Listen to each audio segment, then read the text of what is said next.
When Gary Gygax wrote the original DM's guide, he included an Appendix N, which listed inspirational reading. And I want to talk about what my favorite one of those authors is today on Greyhawk Grognard.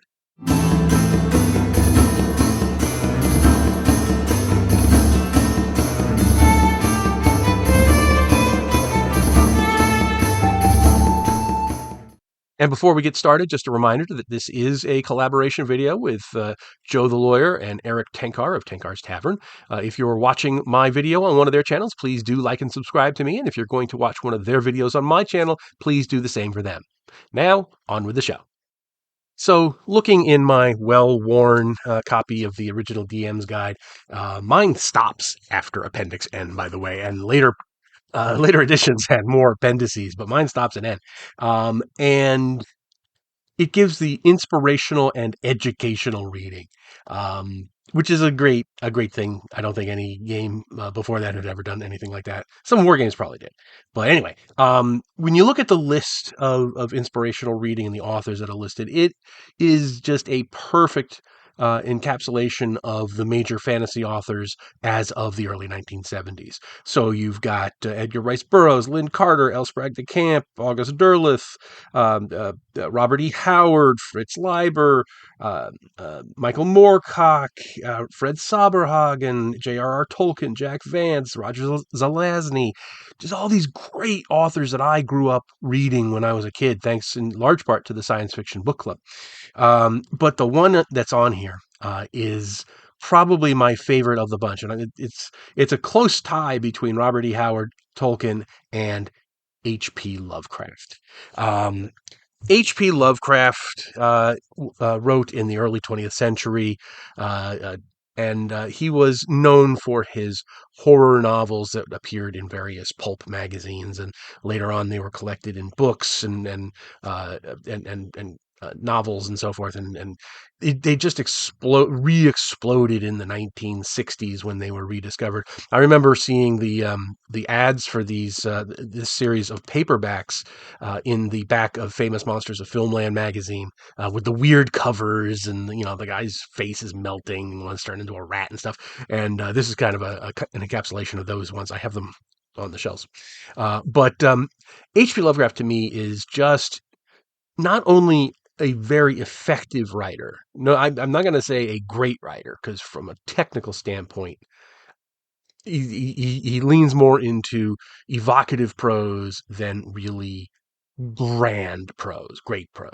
But I still love it. I think it's fantastic.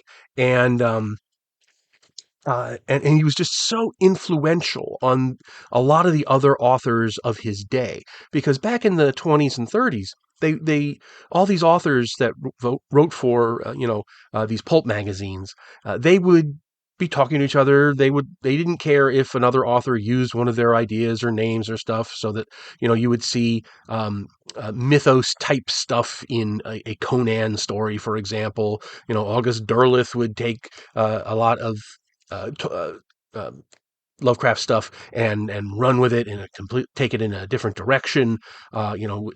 Where Lovecraft's material was very nihilistic, and you had these great old ones that didn't really care about humanity at all. They were barely aware of our existence, and Derleth took that and took it into a different direction, where there was this kind of cosmic war between the forces of good and evil, with Cthulhu and them on the side of evil, obviously. Um, but when you look at the actual Lovecraft stories, they're just so wonderfully evocative.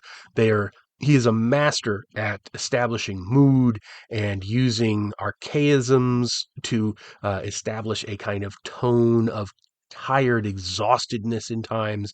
A lot of his stuff is set in backwoods Massachusetts, or lonely decaying fishermen's towns and stuff like that. He was great at establishing that kind of feel in his material.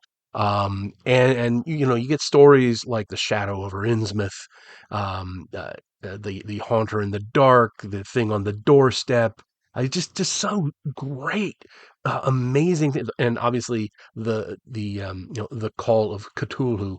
Um, just amazing, amazing stuff that was just so influential. We see his influences reverberating across the decades, even into modern horror literature, where there's an industry of just uh, writers putting out things that are in the mythos universe. And in fact, I loved his stuff so much that I wrote my own Swords of Cthulhu book, which is for it's an old school supplement where it brings in Lovecraftian horror. It has all the gods, it has the monsters and things like that. It has the books, like the Necronomicon, the Kultstegulas, and so forth. And but it's in a D&D context. But I loved Lovecraft stuff so much that I wanted to write this book. This came out a couple years ago, and it's I even have my own bibliography in here of all the different inspirational reading of his stuff and some related stuff. One of the things that a lot of people don't realize about Lovecraft is that he wasn't just a horror writer. A lot of his stuff was very much in the realm of science fiction, and it would cross over. The a lot of his stories, like with the Great Race and stuff, at the Mountains of Madness, they were very much sci-fi stories, as and not just horror. They were kind of a mix of both, just as you see some fantasy stuff mixing with horror as well. So he's very much got a foot solidly planted on both sides of the pulp divide, of sci-fi and horror, and he merged them brilliantly. The Whisperer and the Shadows is a perfect example of that, where they have the My Go, and you end up with like brains in jars and stuff. It's really amazing stuff. The way he would meld the two genres into a seamless whole. So he's my, much as I love Robert E. Howard, much as I love J.R.R. Tolkien, in terms of if I'm just sitting down and I wanna read something, a comfort book, I'm going to reach for a Lovecraft book probably, which again, I've got an enormous collection of both the others, and I've got, I just, it's a matter of taste, and I really love his stories. So, and there it is. That's my Appendix N choice. So hope you're all having a great time, and I will talk to you all later. Thanks for watching today's video. Please remember to hit the like button and subscribe to the channel.